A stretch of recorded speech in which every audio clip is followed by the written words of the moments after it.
and welcome to the Dragons News. In this segment of the show, we will be talking about the MRD, or the Magnetic Room Device.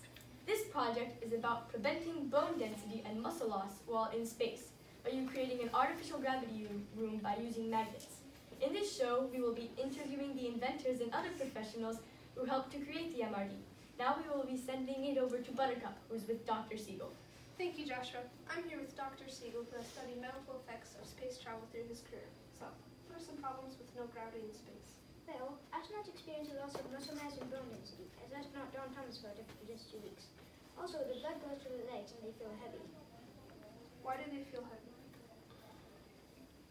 Well, when they return home, they aren't ready to experience the full weight, so when they do experience it, it feels like much more than it actually is. This also puts added stress on the heart. Thank you. Thank you, Dr. Siegel. Now back to Joshua. Thank you, Buttercup. That sounds like a very hard experience. We've been fortunate enough to get hold of James, a veteran astronaut. Now we will be sending it over to Nathan, who is in an interview with him. Thank you, Joshua. I'm here with James, a veteran astronaut. So, I've heard you've experienced the problems with long-term space missions. Yes, I've been an astronaut from 2003 to 2012. Once I went up to space for 7 months, and on my return it took me a little while to stand up. How long did it take you to stand up? It took me about an hour to stand up, but it took me more like a month to normally walk, similar to the problems Scott Kelly had spending a year in space. Thank you, James. We have Joshua with the inventors of the MRD, who have kindly taken time to tell us how the MRD functions. Thank you. Now, I'm here with the inventors of the MRD, Zachary Nazareth. Now, how does this machine work?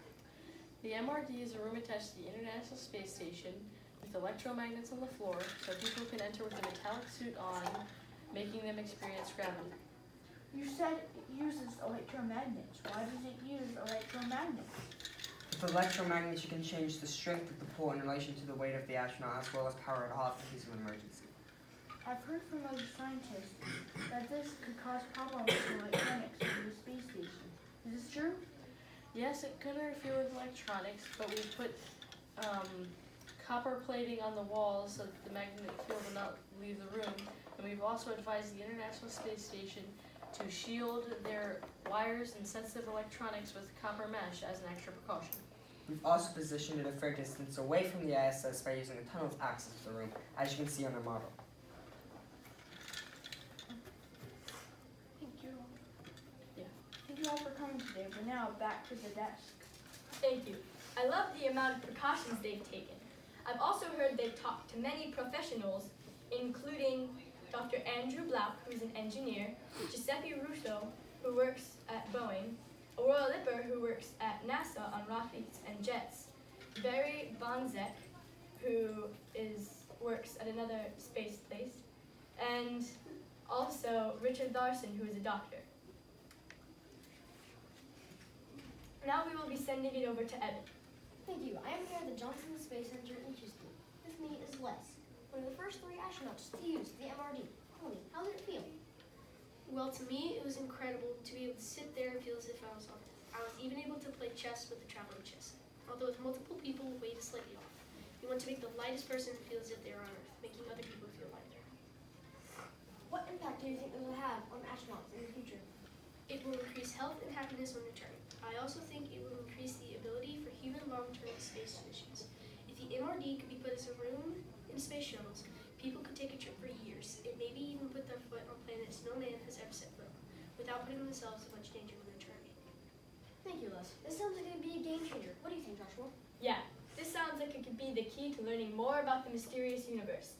Thanks for watching this edition of the Dragons News. Thanks for watching. And then here is our poster. Awesome. You can also find in the engineering notebook some math on figuring out the amount of power required to power. You do have power requirements in there? We do have the power requirements. And then here are some of we listened to Dr. Don Thomas speak at CSU in Ross Hotel at CSU at the kickoff at the aquarium. So did y'all get to talk to Dr. Thomas, did y'all get to talk to him a little We more? did not that much because there was a ton of people there to see him. Okay. So we couldn't tell him much about our We project. did ask for Ross Patel on Preston about our project. Well, if you get a chance, reach back out to Dr. Thomas. He's a very nice guy, very easy to talk to. and he'll answer a ton of your questions. And the fact that he's an astronaut too is pretty cool, so he knows exactly what you guys want to know. Here's our model. It's got the copper sheeting and the tunnels because a magnetic field degrades over a short period or a short length. So that's why there's the tunnel, and it actually has magnets. Awesome. And it's not glued, and here's proof. Awesome. And you said you had your copper shielding. What was your copper shielding doing for? So that the magnetic field will not leave the room, because if it leaves the room, it can damage the electronics. Absolutely. And copper blocks magnetic fields. It helps degrade it. Yeah. Let's back up. Yeah, you're okay, guys. You're okay. We also have the best kinds of magnets that we think you could use inside of the engineering. So you were able to look at different types of Yes. magnets. So it's not different types of magnets, it's different sized magnets. Okay. We've figured out that electromagnets would probably be best. Because if you walk in a room with a magnet that has an 100-pound pull and the guy on Earth is 225 pounds, he's going to feel really light and he's still going to have the problem on Earth. Mm-hmm. So you can change the strength. So if there's a ton of astronauts. Also, for how much this would cost, in there it has how much the electricity would be, at least how much, not how much it costs, but how much electricity you would need. But But the even cost- if you ask NASA about how much this would cost, they wouldn't know, because they don't even know how much anything theirs costs, because of how much people have to work on it and how much they have to put into it. You just can't know. Yeah. And when we talked to Barry Bonzak, he said that the estimated cost would probably be around $10 billion, but he doesn't know for sure, and that was just an estimate. Those are crazy numbers, huh? So what kind of references did y'all use? Or y'all just talked to, did you research it on web? Did you research it in books? We What did did you use some internet, I think. We did most of that. Yeah, we Well, just so Who did you share it with? we shared it Solar with cells. Everyone except for Ross Well, Bell and Don Thomas. We also, Giuseppe Rousseau, Dr. Andrew Blau. Okay. Sorry, we didn't share it with Don Thomas, sorry. That's okay. Dr. Richard, I don't know his Dr. last Richard name. we also shared it with our mentor. Barry Bonzak. We also shared it with our mentor FTC team, the Roaming Robots, FLL team, Solar Sense, Universal Union. in their heart.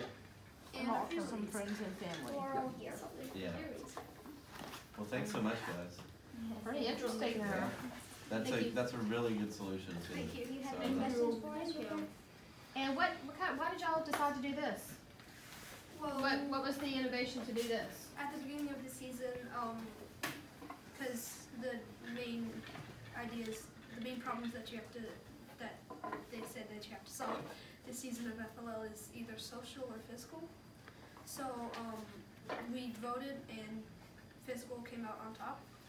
And so we once again voted and to see if we wanted to use weights almost to increase the muscle. And after a couple, 1 or 2 weeks of brainstorming, we came up with that idea and we just improved it from there. Now, do you think that this will replace the need for them to use bicycles and stuff to keep their bone mass up?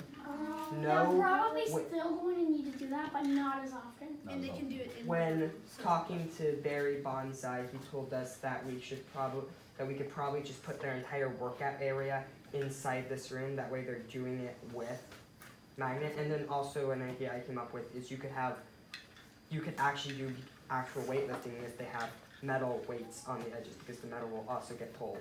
Okay. And also probably spending about 3 to 4 hours in it. However, wouldn't the weights then be the same weight as your body? Possibly. That's an idea. I still need to look. I have had done no looking It into seems it. like you guys have a lot of good Lighter ideas. than your body, it will be heavier because it will be more pull on the lighter object. You guys are definitely on the right track. And And some it's more, 3 to 4 hours a day inside of it. And they could do their workouts and play chess inside of it. Possibly. So, say the space shuttle has this, okay?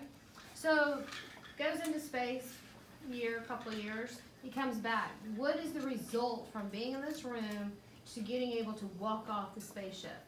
It should decrease nausea and them being able to walk easier because they've actually experienced gravity over that period of time and not just been floating around.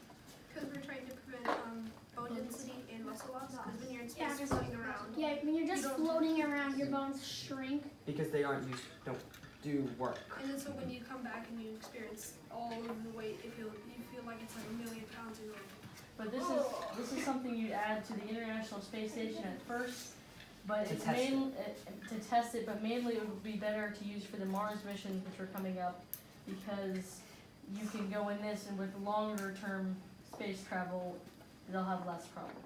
And Barry Bonsack, yes, this is his last name, right? He's a program worker on the Orion Space Shuttle project.